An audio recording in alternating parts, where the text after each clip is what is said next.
Update 4 is for the update. It's a mix of good and bad. On Saturday, she came over to talk about our relationship and what we both want, and what went wrong. She wanted to speak first, and maybe I should have talked first instead. But I let her say her part. She mainly talked about her relationship with her whole family. She said sorry for letting her family, especially her dad, interfere in our marriage. I reminded her of when her dad said he didn't want to give me his blessing for us to get married, after 5 years together. It hurt to hear her say that she only realized how toxic her family could be when she saw how they treated her boyfriend. It felt like my feelings didn't matter as much to her. I told her how I felt, and she apologized a lot with tears in her eyes. Today, I spent the morning looking at our old pictures together. It was nice to remember who she used to be. Yesterday, I felt like I saw a glimpse of that person in her again. Is it wrong to want to start something again so soon? I know I said before that I'd wait, but waiting just to wait doesn't make sense. I do want to take things slow and find a relationship counselor soon. But I'm scared I'll lose her if I don't show interest. Update 5. My ex-wife and I have been getting closer again over the past few months.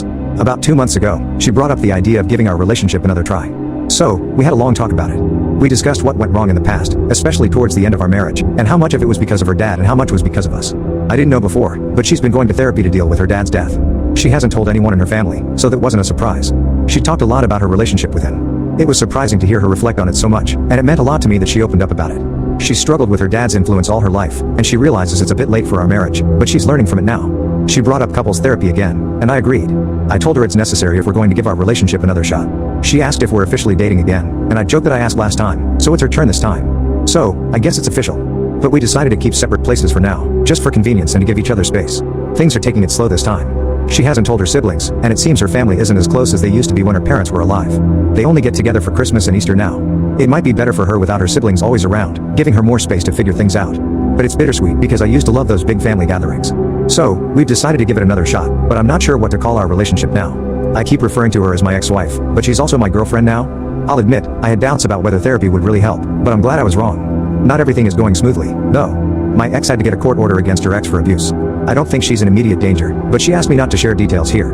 And to clear things up, my late father-in-law wasn't a racist. He had a tough life, his family struggled a lot, so his childhood and early adulthood were rough. He worked hard all his life to give his children a better home. You don't know him, and the negative comments about him are unnecessary. He's been gone for a while now, so let's let him rest. He wasn't perfect, but he was a good dad despite his flaws. My ex-wife wasn't cheating on her previous boyfriend. We were just messaging, and nothing more happened. Her boyfriend was abusive toward her, and she was scared and needed someone familiar to talk to. I hope those who have been messaging me about how she's terrible never have to experience abuse themselves. She was just trying to survive. And despite our feelings, we didn't do anything while she was with her ex. People keep asking why my late father-in-law didn't like me. Maybe I didn't explain some things well in previous posts.